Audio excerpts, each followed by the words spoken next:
right, so welcome once again to today's session. So today the focus is going to be on introduction to data science and then setting up our environment and then getting the opportunity to play around with Jupyter Notebook. The objective of this course, okay, is that you should have the understanding of generated data and the characteristics of the source of data cleaning skills. So you will develop an intuitive analysis data visualization. So you build the ability to grow your data fluency skills. That is your ability to communicate or tell a story out of data or tell stories with data. One of the things you will learn in this process is your ability to tell stories from data. You don't need to know Python because you are going to be taught Python from ground up. Everything will be taught. And then you will also learn NumPy, Pandas, Matplotlib. You also learn all the advanced data analysis, visualization tools, and then you go into machine learning. All right, so with this in mind, I just want to give some scenario on why we need data science. So having all of these skills at hand, why do you need those skills, or why do you need the skills that I just explained earlier? Now let's take a use case. So this is a company. So this company manufactures fruit juice. So let's say LNG soft drink. One example of a key distributor for LNG soft drinks is Rocket Speed Distribution. So what they do is they come for stock from LNG soft drinks and then distribute to the various outlets or various stores, or should I say various warehouse, wherever the LNG soft drinks are being sold. So we can take an example like for instance an apple juice. So now the next thing you see is that, so you see here is that as Rocket Speed comes from the product or the manufactured product from LNG soft drinks, it distribute to grocery shops, distribute to supermarkets, distribute to drinking bars. Now all of these, LNG has provided some tools.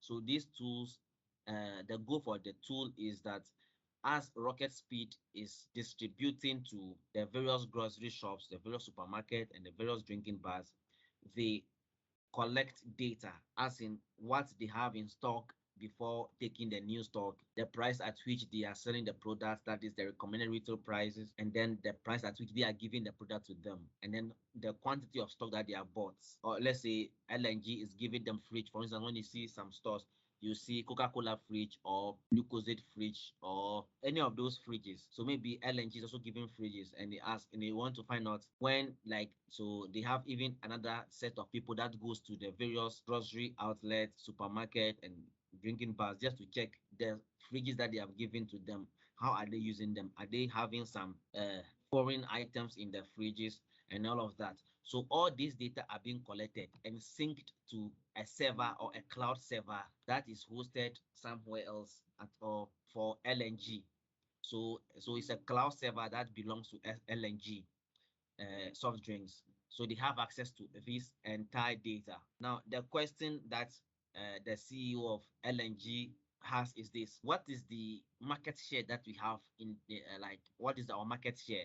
So if let's say we have 1,000 soft drinks, how many of them are for LNG, are from LNG? What is their, so that is, and then if they know that, what is their product availability in the market like? So when they get to the stores, did the people run out of stock completely before they bought a new product, or they had some items in stock before they bought new products? So they want to know their product availability, and they want to know price compliance. That's in the price at which the product are being sold. So Mr.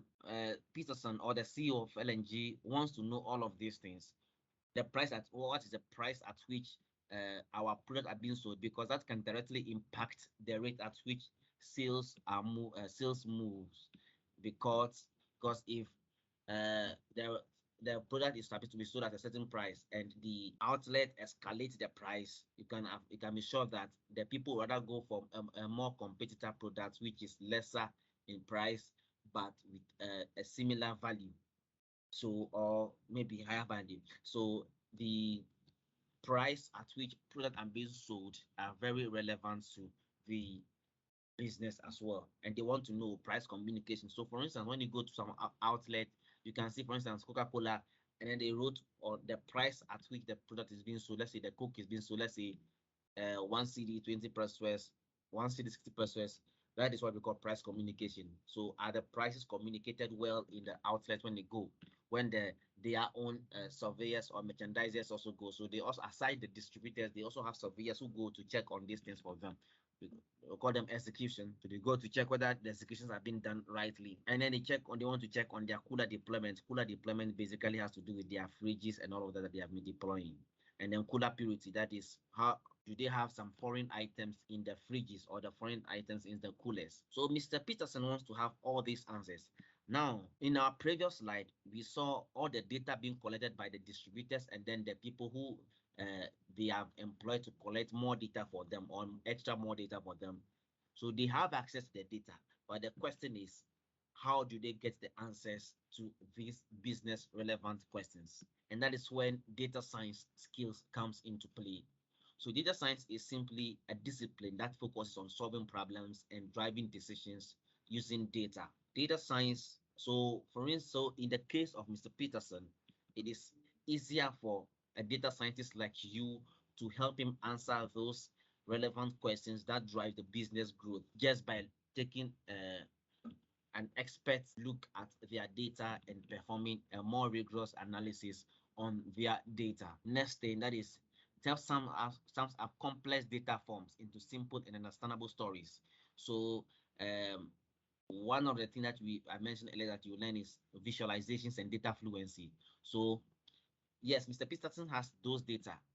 They look very voluminous, but with your skill as a data scientist, or with the skill of a data scientist, you are able to communicate all these complex data forms in a simple and understandable ways using data visualizations or various data visualization skills, and then being able to tell a story out of these data and visualizations. As a data scientist, you are also helping the business to drive their business decisions. So connecting it back to Mr. Peterson, it is easier for you to help him understand his business needs just by building solid and great data visualizations for him and helping him understand the data through your data fluency skills. Good. The next thing is data science employs statistical methods in extracting meaningful insight from data. So to be able to handle data science, you need a higher expertise in statistics, which you have, and that is a plus for you. So that places you at a higher step, like a further step ahead than any other person who is not in well versed in statistical methods. Good. Now everything has a life cycle. Even human beings, we have life cycles. Data science has a life cycle that defines how things should be done and the pipelines through which data must pass to become. The first step of first of all is defining the problem statement. Yeah, define the problem statement simply has to do with you knowing what you are going to solve. So in the case of Mr. Peterson, he has asked his questions. So it is out for you to now, so that becomes your problem statement. He wants to know product availability, he wants to know price compliance, he wants to know cooler deployment, he wants to know cooler purity, he wants to know price communication, he wants to know price compliance. All of these things are problems that are pain point problems that he needs solution to.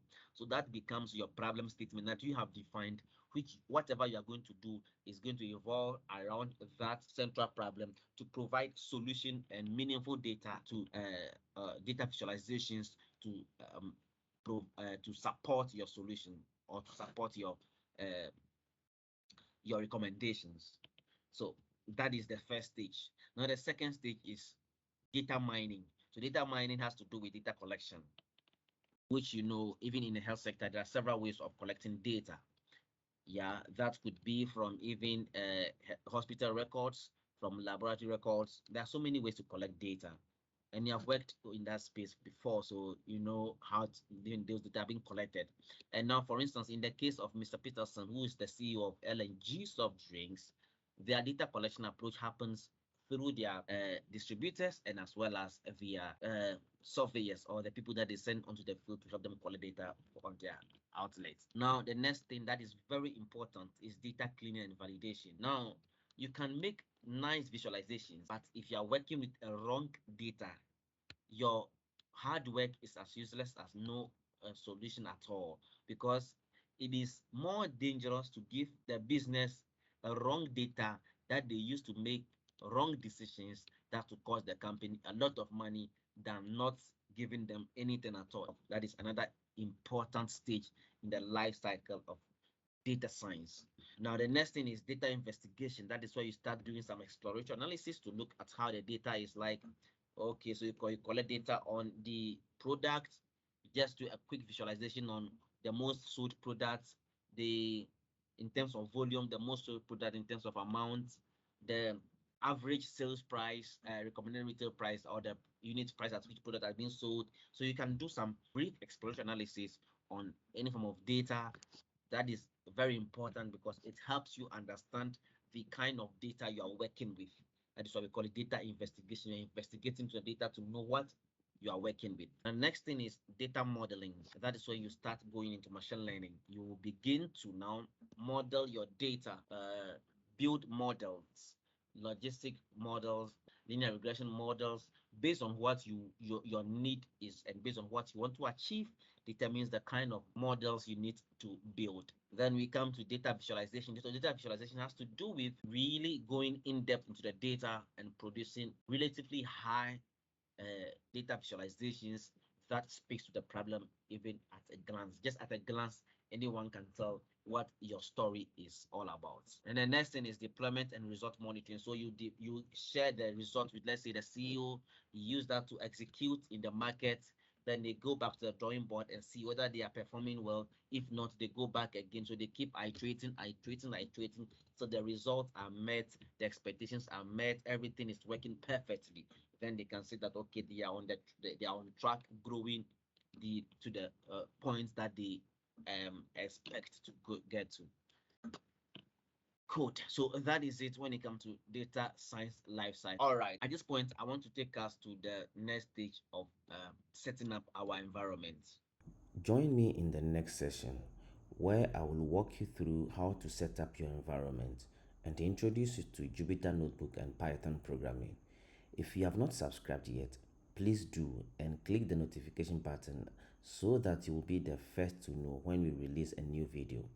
Visit academy.tyncad.com to enroll in our data science and machine learning course.